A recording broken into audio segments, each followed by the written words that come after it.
Buli lukya ensonga z'abatuuze b'e Naalubudde abasuubirira okusengula ku ttaka wazuukawo ebijja.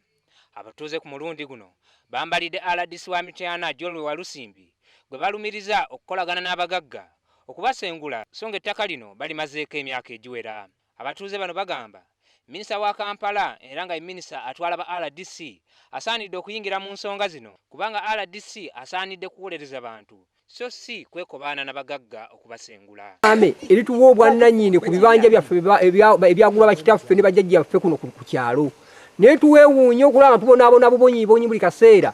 Omusajja buli twali luli akamere wonna atunzeewo. Ffe tetumumanyi era tetumumanyi nga mu ttaka baamuggyako. Naalubudde abaaligula bonna mwagula mpewo musabe bazze sente zammwe azibaddize era neewuunya RDC wa Mityana Walusimbi okujja okutusindikira bakansalazi b'e Malangala bajje bagamba abasajja bakube ettaka lyaffe. Saba otuyambe. Tuli bubi nnyo. Kuba ettaka jalo wa poliisi wabula nze nanyini kibanja. Bano batuuse n'okutegeeza nti Bazenkya Godfrey yakozesa obukujjukujju nga tafunye kwebuuza ku bakulembeze mu kika kyokka RDC alemereddwa okutegeera amazima ate n'asalawo okwekobaana n'abagagga okusengula abatuuze.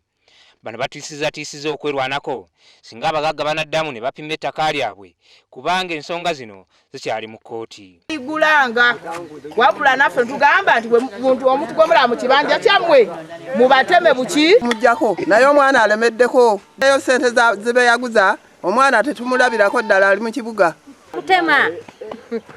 Kutema obutemi tujja kutema. Ffe bannannyini ttaka twogedde kuba paka we tunaamala okubaliriza ettaka lyaffe dimaliriza nga bibeere mu buki mu butuufu bwalyo. Tetulina muntu yenna gwe tugenda kugoba ku ttaka. Guno si gwe mulundi ogusoose RDC okwabirwe wa minisita ng'omulundi ogwasooka yasooka kutwalibwawo ssentebe w'e Malangala ngono yali amuvunaana okulwanyisa enkulaakulana mu kitundu nga muno mwalimu okugabira abatuuze ensigo enfu ssaako okubba ente ezaali ziruubirirwa okukulaakulanya abavubuka. Ndi Agnes Ntale ku WBS TV.